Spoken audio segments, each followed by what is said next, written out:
Welcome to Inside Politics with Kevin Klein, Jeff Currier, and Royce Coop, where we break down the stories shaping our country. Let's talk about something local here in Winnipeg. Let's talk about, Jeff, you had brought this up in our kind of pre-discussion about the mayor of Winnipeg wanting to spend more money and hire someone that can, I really don't know what their role would be, to be Well, honest. I guess it's to create a position to oversee public safety. Now, I don't think the citizens of Winnipeg are crying that their number one priority is another bureaucrat. I'm pretty sure that that's not the number one priority for most Winnipeggers. Secondly, isn't that what the chief of police is about? Isn't that we just hired a new chief of police? Isn't public safety the responsibility of the Winnipeg Police Service and the Winnipeg Police Board?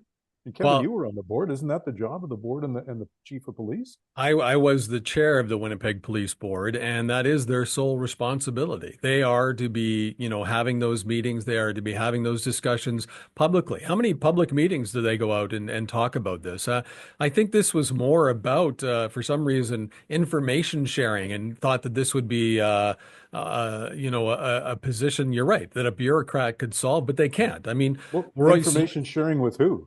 exactly. And legally, how are you going to do that? I can tell you, as being the chair of the Winnipeg Police Board, there's lots of issues around that, right? The mayor is not supposed to be involved with the police on a day-to-day basis. That's the role of the police board. That's why they spend the hundreds of thousands of dollars on that board. But now you have the mayor sitting on it and playing that as, well, I'm doing this for a political reason. And then you've got the deputy mayor sitting on that as the chair. To me, I'm going to be perfectly honest with you right now. I am shocked that the Justice Minister of Manitoba or the Manitoba Police Commission hasn't come out and said, hey, hang on a second. You cannot have the deputy mayor, who has to act as the mayor at times, be the chair of the Winnipeg Police Board.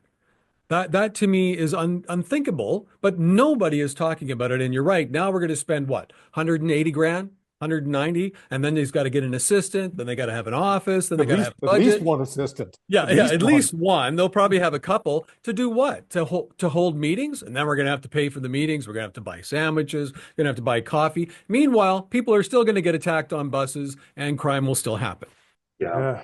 Royce, again, are we crying? Are we begging City Hall for another bureaucrat?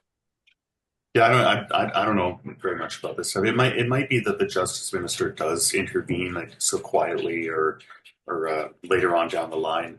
It is the case that politicians, appointing a commission to investigate something, appointing someone to a new position. So lots of ways that politicians can make it look like they're taking action without really taking action. But when it comes to these crime issues, we know what action looks like. Winnipeggers know what needs to be done. It's probably not this. So I like that you mentioned that. This is exactly, I think, a great example of just a politician trying to make it look like they're doing something to address crime. And as Jeff said, nobody is asking for more bureaucrats. They're asking for safer streets. And I don't know how sharing information, I know they're going to try to play it up, but I was there. I sat there. I know what goes on behind those closed doors. There's not the information sharing that you can do. I mean, there's laws around that type of stuff, and there's all kinds of other rules and regulations that have to be followed. But it really does seem to me that here we are again in Manitoba and at the city of Winnipeg, just spending money after crying and crying and crying that we don't have enough money, and we had to have record increases on fees and taxes and everything. And we're taping on a Friday, and for people that might be watching it from afar, we got hit with a massive snowstorm here in Winnipeg, and they didn't even plow the streets. And in fact, I'll let you know this. I heard from a couple of people who work for Public Works and one of the contractors that clears for the city didn't even reach out to the contractors until this morning. And how many accidents have happened this morning in the city of Winnipeg, all in the name of saving money? Well, I think they were probably hoping that the snow wouldn't be that severe, because sometimes Winnipeg doesn't get hit with the big brunt of the snowstorm. They were probably hoping that we would escape most of it, and that all of a sudden the temperature would rise. Well, neither one of those best case scenarios played out, because we got a lot of snow, and it's not going to melt in the next couple of days. However, if we follow Royce's, methodology here for politicians, maybe they could come out and say, well, we didn't clear the streets because we thought that would cut down on crime. Criminals can't get from point A to point B very quickly. So, we've actually cut down on crime today because we didn't clear the streets. That is an excellent argument. What effective crime studies make it so their getaway cars don't work. That's right. They have the police helicopter, getaway cars can't get away. You can't get on a bus. Buses are getting stuck. Look what we did to stop crime. We are taking action today. It's probably going to happen now. I'm going to get anyways. I think it was a valid point for you to bring up, Jeff, and you're right about the bureaucrats. One final thing on the city I do want to talk about is the fourplexes and the Housing Accelerator Fund money. And I wanted to get Royce's opinion on this. It's still being discussed at City Hall. They're still talking about the money coming. And Gillingham did come out and say, well, Pierre Poilievre has said he wanted to build more houses, so we think the money's coming. Do governments, when they come in, not change all these policies pretty fast? If Poilievre gets elected, he will. Housing is a major priority of his personally, is my understanding, also of the parties. I think this stuff will happen pretty quickly with a Poilievre government. Although now it's hard to say, now that Trump has turned everything upside down in this election campaign. But if I had to bet, yeah, I think that a conservative government would be moving pretty quickly on these issues. Poilievre is a kind of breed of politician, people that do things quickly at the start. Get the hard things done quickly, get it done in the first year or two of your mandate. And so I would expect to see those things happening quickly. And Jeff, I want to ask you, because you've been involved in city politics and you've covered it for a very long time. Councillor Brian Mays had put out some information challenging Scott Gillingham and the city on American contracts that were going on and on about, not using American companies.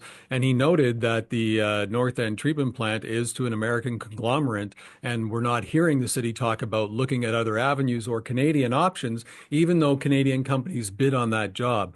Do you think that this puts them in a difficult position, and should they be making that more of a talking point right now at council? I think so. It's not something that the average Winnipegger probably pays a whole lot of attention to, but it's up to councillors other than Brian Mays to raise this profile a little bit, and it's up to the people who cover City Hall on a regular basis to ask those questions. All right, Your Worship, is it possible for us to shift some of these contracts? Is it possible for us to go Canadian on some of these contracts, to make that statement to the United States that, we love you, our American brothers and sisters, but more than 70 million of you just voted for a man who wants to destroy my country. What's our response? Yep, very valid. And I want to finish on this one. We've got a column in the Winnipeg Sun on Saturday about what happened at City Council this past week. Council voted 14-2 to reduce the amount of time that people can speak to council. They felt people were going on too long. They felt that they needed to cut that down. So they've cut it from 10 minutes to 5 minutes. And I can tell you the reaction that I saw online and some reaction that I'm getting from emails, people are pretty upset about this.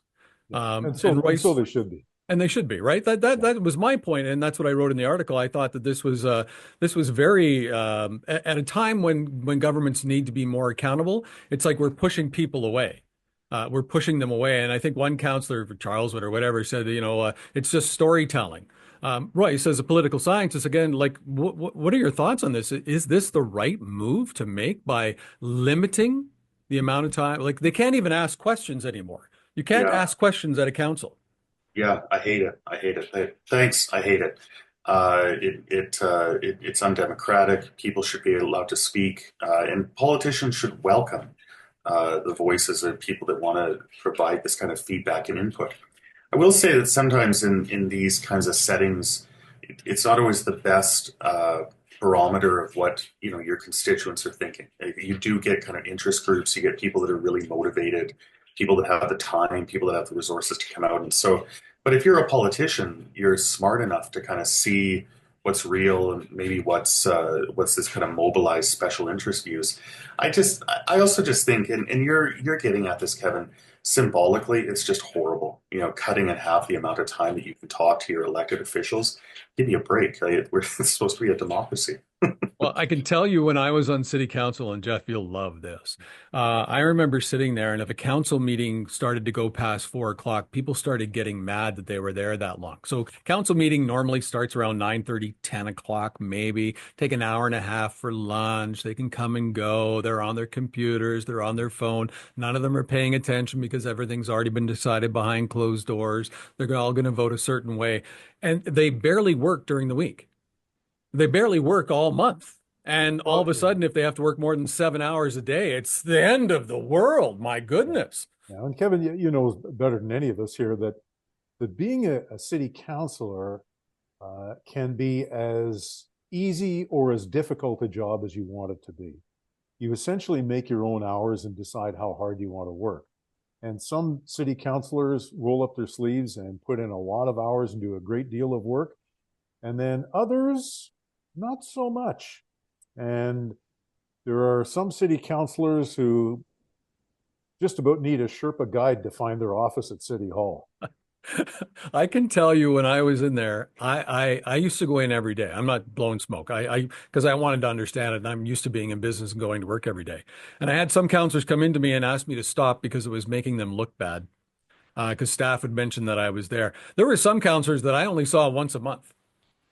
I could walk through that building. I could set up a bowling alley in the hallways. Like, I mean, and I could have, sold tickets and made a little extra money because people weren't there. You're absolutely right. You could either, it can be a job where you put in all the time or you don't put in any time and then you continuously get reelected. But Royce, I am so happy to finally hear you take a strong stance on something. And say that you hate the fact that they cut the speaking because it's people like you that, I think others respect your opinion and politicians listen to. They're not going to listen to me because they didn't like me when I was there. Why would they listen to me now? Because I always thought they were lazy. But you saying that that is wrong, I hope that resonates with them. I know they're trying to limit how long counselors can talk to a point too, because of course the members of the EPC and stuff, it didn't pass last night, but it'll come back. And again, there was comments made by some of the councillors like, you're just storytelling. We need to get to work. It's like, this is their job, period. Yeah. Oh, people pay attention to you two a lot more than me, I would think. But I have some sympathy. Sometimes when you're at these consultations, you do get comments that aren't really helpful. They're not really constructive, and they go on and on. But this is the job. This is the people. It's a democracy. You should be listening. You're the one that ran for office. You're the one that wants the position. This is what it's about. It's hearing what's on the people's mind and letting, if people are upset about something, they have a right to be upset about it, and they should be able to say that. Jeff, I want to give you the final word this week. Well, I absolutely wholeheartedly agree with Royce. In fact, I'd go beyond saying I hate it. I think it's disgraceful what City Council has done to shut down the Vox Populi on Main Street. I think it's disgraceful. They ought to be embarrassed that they have done that they have kneecapped the democratic process on Main Street.